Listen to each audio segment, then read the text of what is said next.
Hello students, this is Shweta Roy. This video is for Chapter 2, Economics, Part 4, People as Resource. In this video, we are going to discuss about unemployment.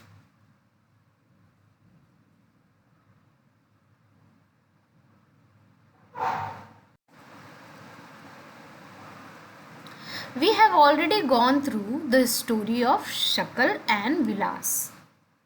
So when you see Shakal's mother, Sheila, she used to look after the domestic chores, children, and she used to help her husband, Bhuta, in the field.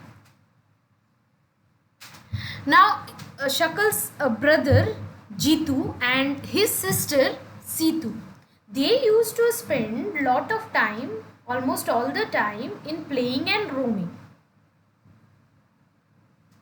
So if you see Sheila, Jitu or Situ, can you call them unemployed?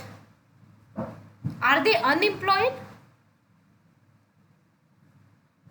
If they are not unemployed, why it is so? See, what is the term unemployment? A person is said to be unemployed when they are willing to work at the going wages, cannot find jobs. Right? When the people who are willing to work and they are unable to find job, that is called unemployment. So if we take the situation of Sakal, his mother, she is not interested in working outside.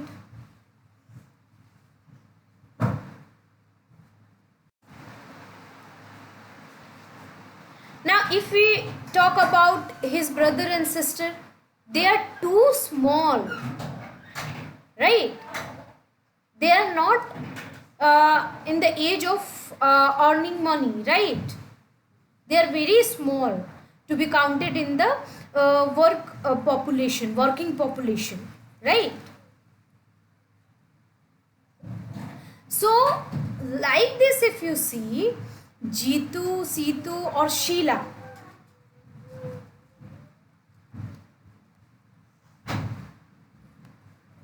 cannot be counted as unemployed, because in the situation of Sheila, she does not want to go outside and work, right? Jitu and Situ, they are very small to be counted in working population. So if you take the condition terms of unemployment, what is that term? The people who are willing to work but they are not able to find job, they are unemployed. So Sheila does not want to work, she is not willing to work outside, so she cannot be counted as unemployed. Jitu and Situ, they are very small, they cannot be counted in the working population, so they will not be counted in the unemployed. Now if you talk about the workforce population, in this population, the people of 15 years to 59 years are counted. This is the working population. Okay, so Shakal's brother and sister, they do not fall in this group. In this age group, they are not there and they cannot be called unemployed. And about Shakal's mother, she is not willing to work outside, so she will also be not counted as unemployed. Okay.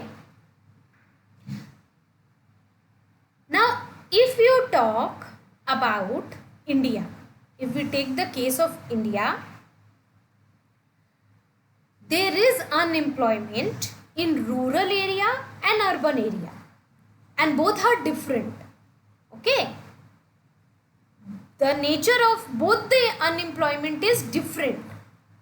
In rural area different type of unemployment is there, in urban area different type of unemployment is there. So when you talk about rural area, there is seasonal and disguised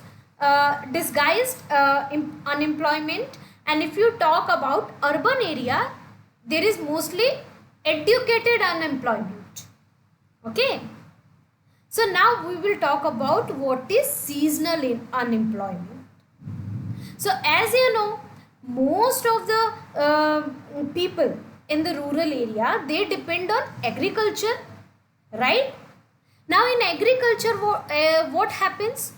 There are some seasons, okay, which are busy. That time they have a lot of work like sowing, harvesting, weeding, threshing. When this all work is done, that time is busy season. But there are some seasons when they don't have any work. So that time they are unemployed. Okay, and this type of unemployment is called seasonal unemployment. Okay, now if you take the term disguised unemployment, in this what happens? Suppose there is agricultural plot, okay, and the work needs to be done there. Okay, so what happens?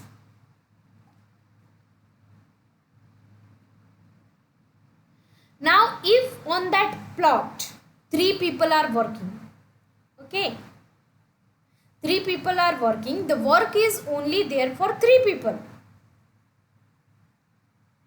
But now 2 more people are working on that same plot. However, there is no work for 5 people. The work is only for 3 people, but 5 people are working over there. Okay. So that work can be done by 3 people. But what is happening? 5 people are doing that work. Okay. So those 5 people will get less work now.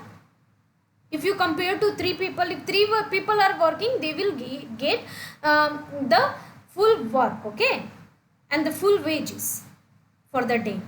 But now on the same field, if suppose 3 people work is there for 3 people and 6 people are working, now what happened? The work is divided, one day work is divided into half day, right? So like this, what is happening? 3 extra people are working there. Now these 3 extra people are disguised in unemployment. Okay, this term is called disguised unemployment. When work is there for certain people and more than that are working. Okay, so that is disguised unemployment. So seasonal and disguised unemployment is there in the rural areas. Now, if you go to urban areas, you will find educated unemployment. So, in this what happens? Many youths are there they have matriculation, graduation, post-graduation degrees. And with that, they are not able to find job. So, this is kind of educated unemployment. Okay. Now there was a study, and according to that study, unemployment of graduate and postgraduate has increased faster than among the matriculates.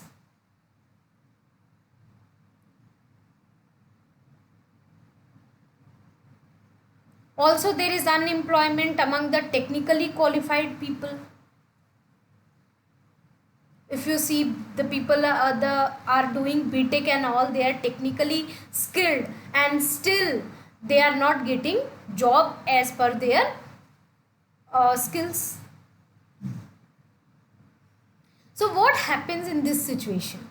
When people who are actually skilled and they are not getting job as per their skills or knowledge, what happens? There is unemployment, the people are not getting job, so that is unemployment. And unemployment leads to the wastage of manpower resource. Now these manpower resource can be asset when it is utilized properly. But because of unemployment, what is happening? It is leading to wastage of manpower resource. Now the people, the skilled people who can be the asset, now they are turned into liability. These people, if utilized properly, can be the asset for the economy, but now they are liability.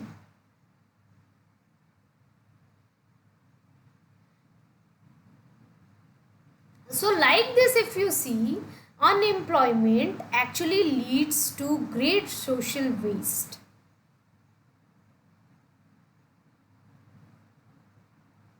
Also it increase economic overload, because if because of the unemployment, people are not getting job, so economic they are actually there will be overload of economy because of that, because they are not contributing to economy but they are liability, right?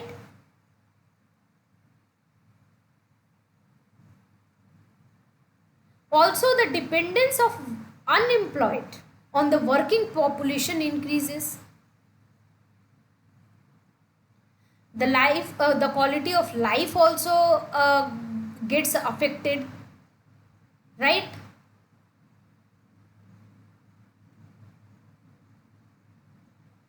So if you see, the unemployment has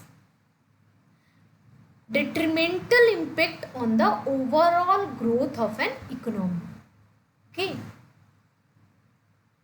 it is actually an indicator of a depressed economy. It wastes the human resource,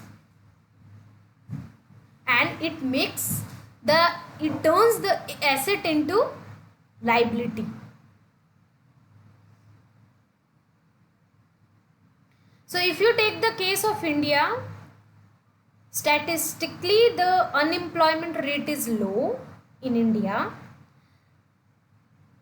Large number of people, they have low income and productivity. Okay,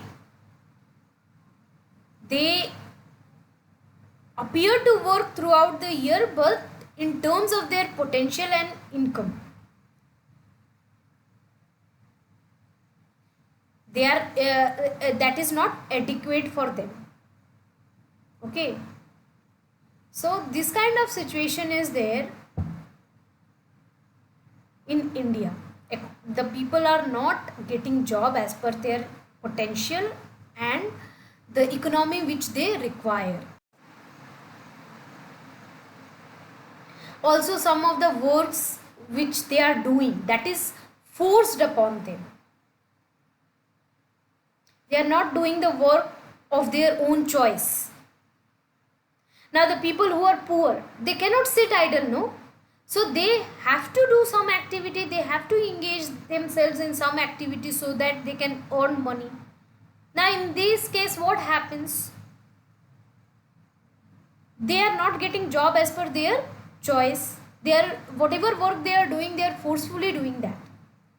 Also they are getting low wages for that. But somehow to sustain themselves, they have to work.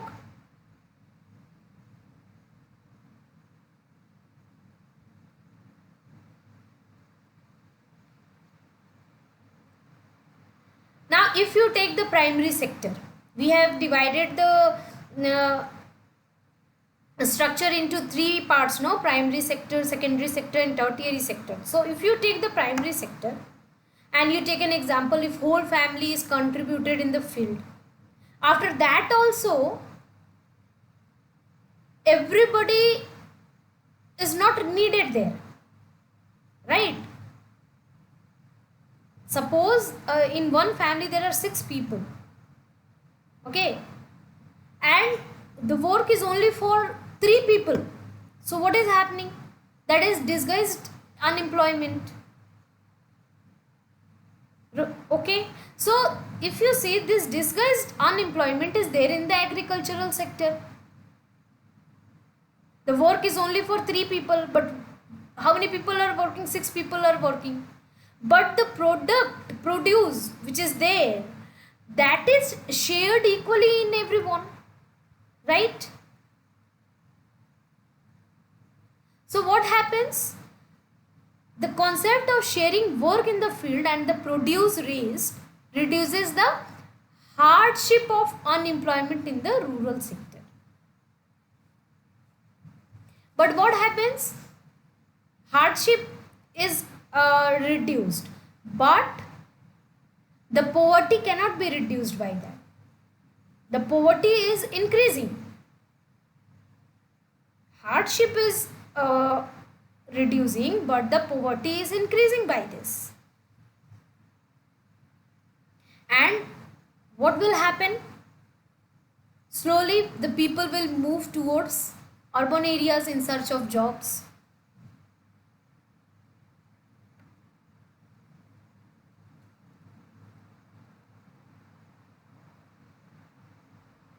So if you see in the recent study, recent years, there has been a decline in the dependence of population on agriculture, partly because of disguised unemployment.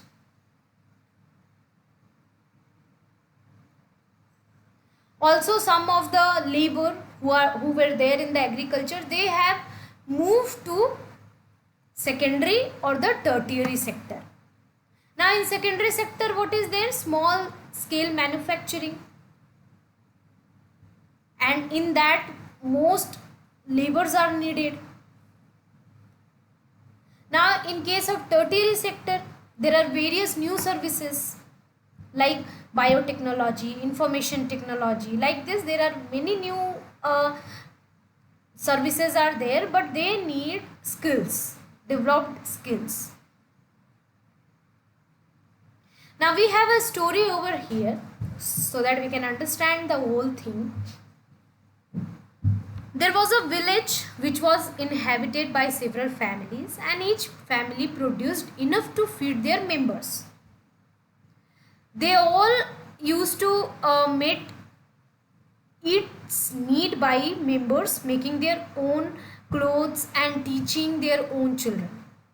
One of the families decided to send one of its sons to an agriculture college. The boy got his admission in the nearby College of Agriculture. After some time, he became qualified in agro engineering and came back to the village. He proved to be so creative that he could design an improved type of plough, and that plough increased the yield of wheat. Thus, a new job of agro engineer was created and filled in the village. The family in the village sold the surplus in a nearby neighboring village, and they earned good profit, which they shared among themselves. Now, inspired by this success, all the families after some time held a meeting in the village, and they all wanted to have a better future for their children too. So they requested the panchayat to open a school in the village, and they assured the panchayat that they would all send their children to school. Now the panchayat, with the help of government, opened a school. A teacher was recruited from a nearby town, and all children of this village started going to school. After some time, one of the families gave training to his daughter in tailoring, and she started stitching clothes for all the families of the village, for everyone now wanted to buy and wear well tailored clothes. Thus another new job, that of a tailor, was created. Now this had another positive effect. The time of the farmers in going far for buying clothes was saved. As the farmers spent more time in the field, the yield of farms went up. This was the beginning of prosperity. The farmers had more than what they could consume. Now they could sell what they produced to others who came to their village markets. Over time, this village, which formerly had no job opportunities in the beginning, had many, like teacher, tailor, agro engineer, and many more. Now, this was the story of a simple village where the rising level of human capital enabled it to evolve into a place rich with complex and modern economic activities. So, by this story, you would have understood that how the human capital can change the economy, how it can contribute the economy.